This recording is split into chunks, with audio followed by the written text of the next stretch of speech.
Hello दोस्तों, welcome back to LR chemistry YouTube channel. Chemistry की रंगीन दुनिया में आपका स्वागत है। तो दोस्तों, जैसे कि आप जानते हैं कि मैं आपके लिए कभी कभार कुछ अपडेटेड क्वेश्चन आंसर, अमेजिंग से क्वेश्चन आंसर्स लेकर के आता हूं।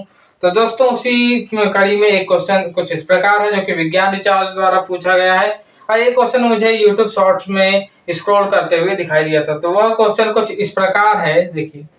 अगर 3 अलग अलग साइज की मोमबत्ती को एक ग्लास के अंदर रखें तो कौन सी मोमबत्ती सबसे पहले बुझेगी? चलो पता करते हैं। सबसे पहले बड़ी मोमबत्ती बुझी और सबसे बाद में छोटी मोमबत्ती बुझी। पर ऐसा क्यों हुआ? देखिए, हवा में ऑक्सीजन की मात्रा कार्बन डाइऑक्साइड से ज्यादा होती है, तो ये मोमबत्ती ऑक्सीजन की कमी से नहीं बल्कि कार्बन डाइऑक्साइड की वजह से बुझ रही है। लेकिन कार्बन डाइऑक्साइड तो ऑक्सीजन से भारी होती है, तो इस हिसाब से छोटी मोमबत्ती को पहले बुझना चाहिए। तो जी, दौड़ाओ अपना वैज्ञानिक दिमाग और निकालो इसका जवाब। सही जवाब को मैं पिन कर दूंगा। तो दोस्तों, जैसे कि यहाँ पूछा गया है कि यदि आपके पास कोई मोमबत्ती है और आप जो है वहां पे सबसे पहले बड़ी मोमबत्ती ही क्यों बुझ रही है और छोटी मोमबत्ती बाद में क्यों बुझ रही है, जबकि आपका जो कार्बन डाइऑक्साइड का है मॉलिक्यूलर वेट जो है वो ज्यादा होता है एज कम्पेयर टू ऑक्सीजन।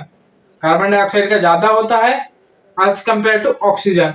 तो इसके पीछे का जो रीजन है, तो रीजन के लिए मैंने जो है ना कार्बन में उपस्थित जो है अपना एक केमिकल होता है जो कि होता है एसिटिलीन। और एसिटिलीन का जो केमिकल फार्मूला होता है वो क्या होता है आपका? CH2 यही होता है। जी हाँ।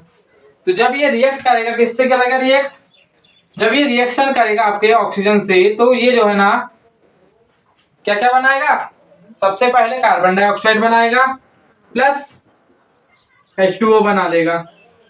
अब आपका क्वेश्चन होगा, सर आप ये क्यों बता रहे हैं? तो इसके पीछे का रीजन बता दें। यहाँ बोला गया है कि जो जैसे पर ये बताना बाद में था, लेकिन अभी बता दिया, चलो ठीक है चलेगा। लेकिन जो ये रीजन है, तो यहाँ पे जैसे ही जो है आपने गिलास रखा, तो गिलास रखा तो उस समय क्या है कि उसमें उस एरिया में या फिर उस वॉल्यूम में, उस आयतन, जितना आयतन जो है गिलास ने घेरा, उस आयतन में कुछ ना कुछ मात्रा में ऑक्सीजन रही होगी, कुछ ना कुछ मात्रा में ऑक्सीजन रही होगी, एयर रही होगी। और एयर में जो है ऑक्सीजन कार्बन डाइऑक्साइड की तुलना में ज्यादा होती है। ऑक्सीजन ज्यादा होती है कार्बन डाइऑक्साइड की तुलना में। तो जैसे ही जो है जो ऑक्सीजन और आपका जो एसिटिलीन है, कहने में मोम है, मोम जो है एसिटिलीन का एक कंपाउंड है। और एसिटिलीन एक प्रकार का ऑर्गेनिक कंपाउंड है। क्या है? Organic compound. और ऑर्गेनिक कंपाउंड अपने ऑक्सीडेशन पे, कंबंशन पे, या फिर कहते हैं हिंदी में दहन पर क्या देता है? कार्बन डाइऑक्साइड देता है और जल देता है। तो ये जल के अणु और जो कार्बन डाइऑक्साइड है ये गैसेस फॉर्म में अपने को मिलते हैं। तो क्या होता है कि कार्बन डाइऑक्साइड जो है, जल जो है वेपराइज हो जाता है। वहां पर भी इसलिए हमें समझ नहीं आता, नहीं वेपराइज नहीं होता, थोड़ा बहुत जो हमें जो रिश्ता हुआ जो भाग मिलता है वो जो है मोम के कण के साथ साथ क्या होता है, वाटर मॉलिक्यूल्स भी होते हैं वहां, जो रिश्त करके जो मिलता है वहां। तो जो ये कार्बन डाइऑक्साइड है ये हॉट होती है। ये होती क्या? हॉट मतलब गर्म। ये हो जाता है गर्म। और जो आपकी जो ऑक्सीजन है, ऑक्सीजन क्या होती है? ठंडी। यहाँ पर भी ठंडी, कोल्ड होती है।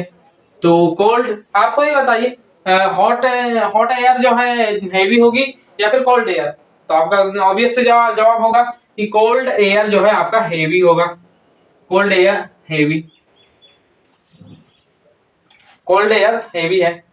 तो कोल्ड एयर हेवी है, इसी वजह से जो है नीचे ऑक्सीजन होगी और ऊपर कार्बन डाइऑक्साइड चल जाएगी। तो ऊपर कार्बन डाइऑक्साइड है तो जो है कार्बन डाइऑक्साइड जो है किसी भी चीज को बुझाने का काम करेगी और ऑक्सीजन जलाए रखने का काम करेगी। इस वजह से जो है आपकी जो छोटी बत्ती है वो ज्यादा देर तक ऑक्सीजन की अधिकता की वजह से ज्यादा देर तक जली रहती है, जबकि जो बड़ी वाली एयर है, सॉरी बड़ी वाली कैंडल, वो जल्दी बुझ जाती है। क्यों? क्योंकि कार्बन डाइऑक्साइड हल्की हो चुकी है अब।